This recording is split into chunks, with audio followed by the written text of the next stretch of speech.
कल हमने क्या पढ़ा था, foundation of Indian national Congress. इसकी डेट और इसके वाइसरॉय इस टाइम पे कौन थे वो आपने कमेंट बॉक्स में बताना है।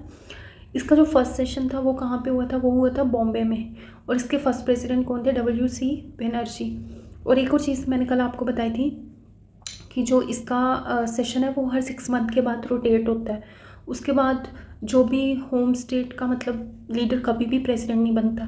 मतलब जैसे दिल्ली में अगर कोई सेशन हो रहा है आपका तो वहाँ पे कलकत्ता या बॉम्बे का बन सकता है, बट जो दिल्ली का लीडर होगा वो कभी भी प्रेसिडेंट नहीं बनेगा। ये 2 चीज़ें मैंने कल आपको बताई थी। एक बताया था कि हर सेशन जो है वो 6 मंथ के बाद रोटेट होगा। सेकेंडली मैंने आपको बताया था कि जो भी होम स्टेट का लीडर होगा वो कभी भी प्रेसिडेंट नहीं बनेगा। ये 2 बातें बहुत इंपॉर्टेंट है, आपको पूछ भी सकते हैं किसी भी एग्जाम में। उसके बाद कल हमने और क्या पढ़ा था, कल हमने पढ़ा था मॉडरेट्स। मॉडरेट कौन था, वो एक डोमिनेट ग्रुप था जो कि कांग्रेस का था।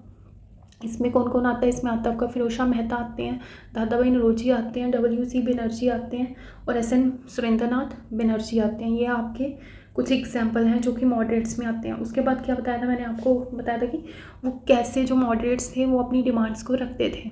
वो रखते थे एज ए पिटिशन के थ्रू, मीटिंग्स के थ्रू, या फिर रेजोल्यूशन पास करवाते थे। और उनकी जो डिमांड्स थी वो क्या थी, वो डिमांड्स थी उनकी जैसे कि एडमिनिस्ट्रेशन, मतलब जो भी थोड़ा बहुत मिलिट्री या एडमिनिस्ट्रेशन का जो भी एक्सपेंडिचर है उसको कट करके ज़्यादा से ज़्यादा पैसे किस में लगाए जाएँ, वो लगाए जाएँ एजुकेशन या एग्रीकल्चर में। और वो चाहते थे कि एडमिनिस्ट्रेशन जुडिशरी में भी इंडियंस को अपॉइंट किया जाए। फिर उसके बाद वो ज़रा और चाहते थे कि ज़्यादा से लोकल जो पावर है वो लोकल बॉडीज़ को दी जाए, वो ज़्यादा से ज़्यादा जो पावर है वो लोकल बॉडीज़ को दी जाए। उसके बाद एक और हमारी जो एसोसिएशन थी वो बनी थी जिसको सर सैयद अहमद खान और शिव प्रसाद जी ने 1888 में बनाया। वो कौन सी थी, वो थी हमारी यूनाइटेड इंडिया पैट्रियोटिक एसोसिएशन। ये मैंने आपको कल पढ़ाया। आई होप कि प्रीवियस लेक्चर सभी ने देखा होगा। आज हम क्या पढ़ेंगे, आज हम पढ़ेंगे एक्सट्रीमिस्ट और पार्टीशन ऑफ बंगाल, स्वदेशी and boycott movement. I hope कि हम इन 10 डेज़ में एटलीस्ट ये सारे टॉपिक कंप्लीट करते हैं फ्रीडम एंड पार्टीशन के तक। एंड ये मॉडर्न इंडिया हमारी 15 जून तक एटलीस्ट कंप्लीट हो जानी चाहिए इस month. Let's start today lecture. Rise of extremism, ये कब आई, ये आए हमारे 1905 में। और इनको हम और क्या कहते हैं, इनको कहते हैं नियो नेशनलिस्ट भी कहते हैं। ये क्वेश्चन आया भी हुआ है एग्ज़ाम में, नियो नेशनलिस्ट एक्सट्रीमिज्म को, और हम क्या कहते हैं नियो नेशनलिस्ट। ये जब आए इनकी क्या डिमांड्स थी, इनकी जो डिमांड्स थी, एक तो इनको पहले जो मॉडरेट्स की ओल्ड लीडरशिप थी उनको इन्होंने क्रिटिसाइज़ किया। सेकेंडली ये कांग्रेस से सेटिस्फाइड बिल्कुल भी नहीं थे। जैसे मतलब वो पिटिशन्स ये वो मनवाने के लिए अपनी बातें पिटिशन्स फाइल करते थे या मीटिंग रखते थे, उससे ये बिल्कुल भी सेटिस्फाइड नहीं थे। और इनका गोल क्या था, इनकी डिमांड क्या थी, स्वराज एज ए गोल। उसके बाद मासिस सपोर्ट इनको मिला टू एक्ट फ्रीडम के लिए। क्या काजेस थे राइज ऑफ एक्सट्रीमिज्म के, ये हम थोड़े से देख लेते हैं।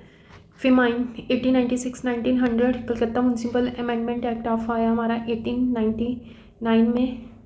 उसके बाद sedition charges, who raised voice, कोई भी अगर आवाज़ उठाता था ब्रिटिश के अंगेज तो उसको जेल में डाल दिया जाता था। फिर ऑफिशियल सीक्रेट आया 1904 में, ब्रिटिश वांटेड टू मतलब फ्रीडम प्रेस के ऊपर कंट्रोल करना चाहते थे। उसके बाद Indian university act, viceroy Lord Curzon थे उस टाइम पे, government control over university 1904। Viceroy हमारे इस टाइम पे कौन थे, लॉर्ड कर्जन। ये ध्यान रखना, वाइसरॉय भी चेंज हो जाते थे साथ साथ में। मास प्रोवाइड बिलीव फ्रीडम, मतलब लोगों को इन्होंने विश्वास दिलाया फ्रीडम का। ग्रोथ ऑफ एजुकेशन, तो ग्रोथ एजुकेशन में ग्रोथ तो हो रही थी लेकिन अनएम्प्लॉयमेंट बहुत ज़्यादा थी, पॉवर्टी थी, गरीबी बहुत ज़्यादा थी। फिर जो मतलब बाहर का कल्चर था वेस्टर्नाइजेशन, वो इंडियंस को कल्चर को हार्मफुल कर रहा था, मतलब अच्छा नहीं था इनके लिए। Dissatisfaction with achievement of moderate, मतलब जो मॉडरेट्स की अचीवमेंट थी इससे ज़्यादा जो एक्सट्रीमिज्म थे ये ज़्यादा सेटिस्फाइड बिल्कुल भी नहीं थे। और इंटरनेशनल जो इन्फ्लुएंस काफ़ी ज़्यादा हो रहा था इन पे, जैसे जापान भी जीता रशिया के ऊपर 1905 में। उसके बाद हमारा आ गया सबसे इम्पॉर्टेंट क्या था, हमारा रोल ऑफ कर्जन, जो आगे हम पार्टीशन ऑफ बंगाल में पढ़ेंगे। इन्होंने क्रिएटेड की partition of Bengal, militant approach develop हुई उस टाइम पे इन पॉलिटिकल वर्क्स, एग्जाम्पल पर्सनल जो सेक्रीफाइस था। फिर हम देखते हैं आगे एक्सट्रीमिस्ट के लीडर कौन थे। जैसे मॉडरेट के लीडर थे ना हमारे दादा भाई नौरोजी हो गए, फिरोजशाह मेहता हो गए, WC बनर्जी, सुरेंद्रनाथ बनर्जी। ये आपको एग्जाम में लीडर भी पूछ सकते हैं कि कौन एक्सट्रीमिस्ट के थे और कौन लीडर मॉडरेट के थे। उसके बाद हम पढ़ते हैं एक्सट्रीमिस्ट के लीडर कौन कौन थे। सबसे पहले आगे बाल गंगाधर तिलक, जिन्होंने क्या लिखा है, Kesari and Maratha English newspaper. जैसे आगे हमारे बाल गंगाधर तिलक, इन्होंने कौन सा न्यूज़पेपर लिखा है, केसरी मराठा। ये भी काफ़ी एग्जाम में पूछा जा सकता है कि ये किसने न्यूज़पेपर लिखा है। इन्होंने लिखा है Kesari and Maratha English newspaper, और इन्होंने लिखी गीता रहस्य। उसके बाद also Ganpati and Shivaji festival भी सेलिब्रेट करते थे, स्टार्टेड बाय किसके द्वारा, बाल गंगाधर तिलक के द्वारा। ये किसके लीडर थे, एक्सट्रीमिस्ट के लीडर थे। उसके बाद हमारा आ गया लाला लाजपत राय, ये भी एक्सट्रीमिस्ट के लीडर थे। उसके बाद हमारा आ गया बिपिन चंद्र पाल, ये इन्होंने लिखा है English weekly new India and Aurobindo Ghosh Jugantar Bengali daily. और इनका जो था एक्चुअली इनमें भी फिर कन्फ्लिक्ट आना स्टार्ट हो गए थे, क्योंकि बिपिन चंद्रपाल चाहते थे कि हम सिर्फ सेल्फ गवर्नमेंट लें, लेकिन जो अरविंदो घोष थे वो चाहते थे एब्सोल्यूट फ्रीडम मिले हमें। ये आपको आगे पूरा एलैबोरेट करके मैं पढ़ाऊँगी, अभी के लिए आप सिर्फ इतना याद रखिए। ये भी अभी आपको याद रखने की ज़रूरत नहीं है, ये आगे हम अच्छे से पढ़ेंगे। इनको क्या कहते थे तीनों को, लाल बाल पाल। इनको छोड़ दीजिए, सिर्फ इन तीनों को क्या कहते थे, लाल बाल पाल। फिर क्या स्टार्ट होती है, पार्टीशन ऑफ बंगाल अगेंस्ट स्वदेशी मूवमेंट के। और हमारी स्वदेशी जो मूवमेंट थी वो कब स्टार्ट हुई, वो स्टार्ट हुई 7 अगस्त 1905 में। स्वदेशी मूवमेंट हमारी चली कब तक, 1905 से 1908 तक। और लॉर्ड कर्जन ने जो डिक्लेयर करती थी पार्टीशन पब्लिकली, वो करती थी 1903 में। और अनाउंस कब की उन्होंने की 20 जुलाई 1905 में। रिज़ल्ट क्या हुआ इसका, एंटी पार्टीशन। जब उन्होंने ये अनाउंस की ना लॉर्ड कर्जन ने कि पार्टीशन स्वदेशी मूवमेंट, जब उन्होंने स्टार्ट की कि बंगाल पार्टीशन स्टार्ट की, तो उसके अगेंस्ट में इंडियंस ने क्या स्टार्ट किया, एंटी पार्टीशन मूवमेंट, जिसको हम कहते हैं स्वदेशी मूवमेंट। वाई ही मतलब वो क्यों चाहता था कि बंगाल को पार्टीशन कर दिया जाए, डिवाइड कर दिया जाए, क्योंकि उधर क्या था, बंगाल में वेस्ट बंगाल, असम, बिहार, उड़ीसा इंक्लूडिंग सब किस्में थे, बंगाल में इंक्लूडेड थे। ऑफिशियल रीज़न ये है कि वो एक तरह से इंडियंस का जो हम मानते हैं ना पॉलिटिकल हब, वो था उस टाइम पे बंगाल।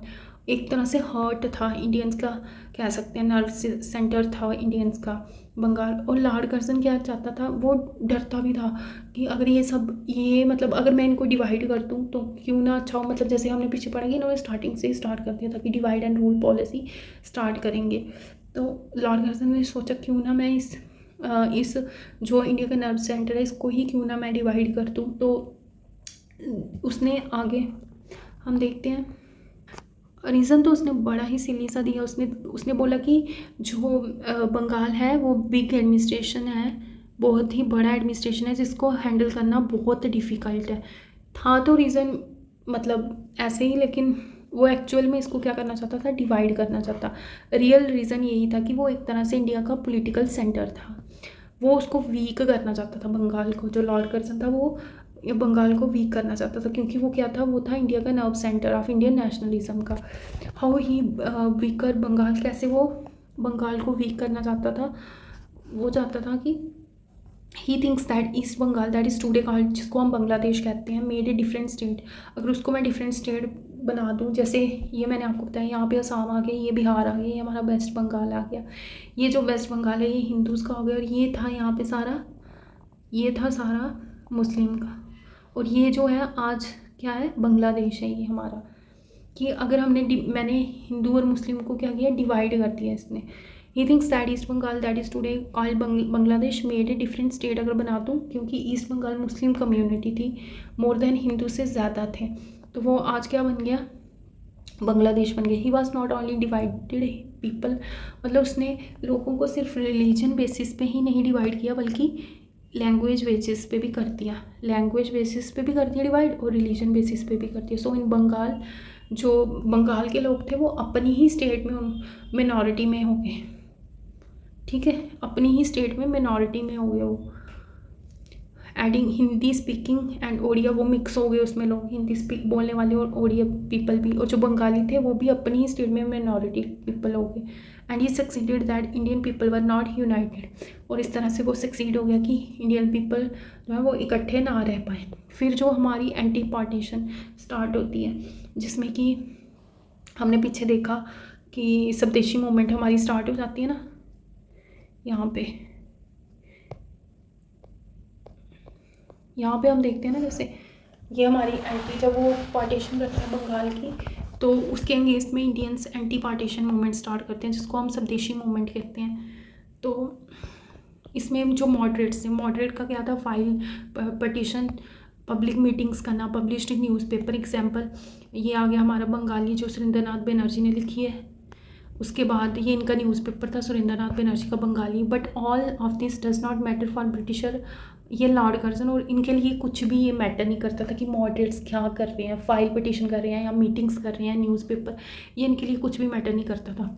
फाइनली स्वदेशी मूवमेंट हमारी स्टार्ट हो जाती है 7 अगस्त 1905 में। एंटी पार्टीशन भी हम कह सकते हैं, बाइकआउट करना शुरू कर दिया। But for the Lord Curzon उसके लिए ये सब कुछ मैटर नहीं कर रहा था, सो उसने 16 अक्टूबर 1905 को पार्टीशन ऑफ बंगाल अनाउंस कर दी। ठीक है, उसके बाद फिर स्टार्ट होती है एंटी पार्टीशन मूवमेंट। फास्ट रखे जाते हैं, सिंगिंग गाने गाए जाते हैं, राखियाँ बांधी जाती हैं, उसके बाद गंगा में नहाया जाता है लोगों को। पीपल वर नॉट हैप्पी, लोग बिल्कुल भी खुश नहीं थे पार्टीशन से, और अब डिफरेंट मूवमेंट स्प्रेड होती हैं। पूना एंड बॉम्बे में इस मूवमेंट को कौन लीड कर रहा था, तिलक कर रहा था। पंजाब में इस मूवमेंट को कौन लीड कर रहा था, वो कर रहे थे लाला लाजपत राय एंड अजीत सिंह। दिल्ली में इस मूवमेंट को कौन लीड कर रहा था, सैयद हैदर रजा। मद्रास में इस मूवमेंट को कौन लीड कर रहा था, वो थे चिदम्बरम पिल्लाई। ये सब लीडर अपनी अपनी जो भी स्टेट थी उसमें इस मूवमेंट को लीड कर रहे थे। आफ्टर पार्टीशन हम देखते हैं कि कैसे कांग्रेस में कौन रूल करता है। जब पार्टीशन हो जाती है ना बंगाल की, तो उसके बाद हम क्या देखते हैं कि कौन मतलब कांग्रेस में रूल कर रहा होता है, वो होते हैं मॉडरेट्स एंड एक्सट्रीमिस्ट। उसके बाद पार्टीशन को कंडेम करते हैं, स्वदेशी मूवमेंट को, ये दोनों मतलब जो भी हैं ये फुल सपोर्ट करते हैं। एक तरह से ये कांग्रेस ही है, दोनों ये जो है ये कांग्रेस के ही पार्ट हैं, एक मॉडरेट हो गए, एक एक्सट्रीमिस्ट हो गए। In this time extremist wanted, वो चाहते थे कि ज़्यादा इन्फ्लुएंस जो स्वदेशी मूवमेंट है ये सब जगह फैले।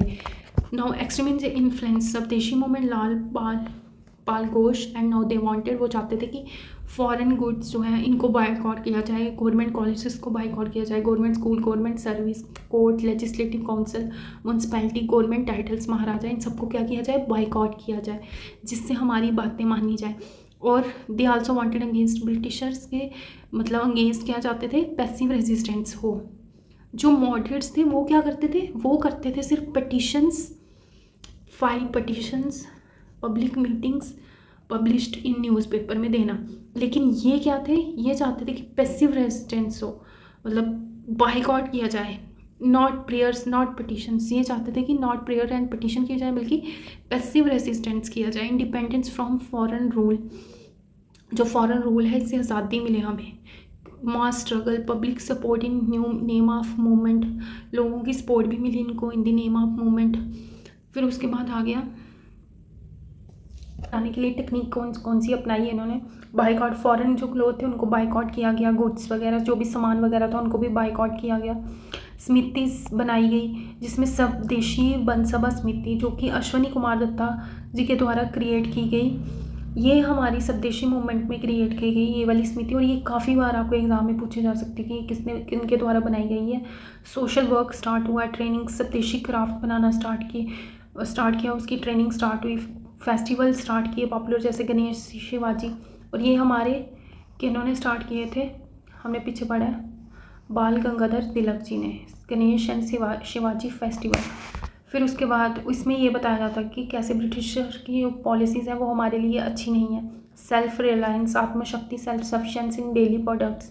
फिर उसके बाद आगे रविंद्रनाथ टैगोर जी ने लिखा है ये अमर सोनर बंगला, स्वदेशी मूवमेंट के टाइम पे ये लिखा था, लेकिन बाद में हम देखते हैं कि ये बांग्लादेश का नेशनल एंथम बन गया। उसके बाद हमारे पास आ गया social reform, caste system, child marriage, program of national education, Bengal national national college किसके द्वारा इस्टेब्लिश हुआ? अरविंदो घोष जी के द्वारा इस्टेब्लिश हुआ। National education council 1906, national line promotion, swadeshi और इंडिजीनियस जो एंटरप्राइजेस थे developed by our country not foreign, मतलब सामान जो था वो हमारे इंडिया में बनना स्टार्ट हो गया, ना कि इंडिया में। और ये पेंटिंग बहुत इंपॉर्टेंट है, ये काफ़ी बार पूछी जाती है कि भारत माता की जय की पेंटिंग किसने बनाई थी? ये बनाई थी रविंद्रनाथ टैगोर जी ने। फिर आ गया science, Indian science Congress establish bye Jagdish Chandra Bose, mass participation, लोगों ने इसमें पार्टिसिपेट किया, जैसे स्टूडेंट, वुमेंस, मुस्लिम ने। उसके बाद आउटकम आता है कन्फ्लिक्ट। फिर आगे हम क्या पढ़ते हैं कि इन दोनों की जो एक्सट्रीमिस्ट और मॉडरेट्स थे, इनकी आइडियोलॉजी में क्या होता है? कन्फ्लिक्ट आना शुरू हो जाता है, जिसकी वजह से स्वदेशी मूवमेंट का एंड हो जाता है। और क्या होता है कि कांग्रेस जो कि मॉडरेट और एक्सट्रीमिस्ट की बनाई हुई थी, इन दोनों में स्प्लिट हो जाता है, इन दोनों में दीवार आ जाती है, ये दोनों अलग हो जाते हैं। और रीज़न क्या थे? वो थे, सबसे पहले तो ये था कि स्वदेशी मूवमेंट जो थी, जब ये सेशन हुआ ना 1905 में, बैकग्राउंड में जो हम देखते हैं 1905 में बनारस में ये सेशन होता है, इसमें हल्का हल्का इनमें कोल्ड वार स्टार्ट हो गया था, क्योंकि एक तो इनमें ये होड़ लगी रहती थी कि एक्सट्रीमिस्ट चाहते थे कि हमारा प्रेसिडेंट हो और मॉडरेट्स चाहते थे कि हमारा प्रेसिडेंट हो। लेकिन मतलब इसी खींचातानी में इनमें आपस में थोड़ी थोड़ी लड़ाई स्टार्ट हो गई थी। इस टाइम पे हम देखते हैं बैकग्राउंड में, हम क्या देखते हैं कि 1905 में कांग्रेस का सेशन होता है जो बनारस में, इसमें प्रेसिडेंट की पोस्ट पे कौन बनता है? मॉडरेट्स का जीके गोखले जी बनते हैं। और ये जो है ये क्या करते हैं? पहले तो ये कंडेम करते हैं पार्टीशन को, जो भी बंगाल पार्टीशन हुआ उसको कंडेम करते हैं, सपोर्ट करते हैं बाइकॉट को। लेकिन इसमें क्या होता है कि जो एक्सट्रीमिस्ट थे वो चाहते थे कि ये जो मूवमेंट है ये बंगाल से बाहर भी जाए। लेकिन जो मॉडरेट थे वो क्या चाहते थे? वो चाहते थे कि ये मूवमेंट सिर्फ बंगाल में ही रहे, बंगाल से बाहर नहीं जाए, नॉट आउटसाइड, बाहर नहीं जाए। लेकिन जो एक्सट्रीमिस्ट थे वो क्या चाहते थे? वो चाहते थे कि ये बाहर जाए। और ये चाहते थे एक्सट्रीमिस्ट की सब कुछ बाइकआउट किया जाए। और लेकिन जो मॉडरेट थे वो इतना नहीं चाहते थे कि नॉट एक्सटेंड, मतलब ये मूवमेंट हम अदर कंट्री में ना एक्सटेंड करें, अदर स्टेट में ना एक्सटेंड करें। फिर उसके बाद क्या हुआ? 1905 में हम क्या देखते हैं कि बिटवीन मॉडरेट एंड एक्सट्रीमिस्ट के बीच में थोड़ा सा कंप्रोमाइज़ हो जाता है, बट इन 1907 में हम देखते हैं कि इनमें कंप्रोमाइज़ नहीं होता और ऑफिशियली कांग्रेस डिवाइड हो जाती है।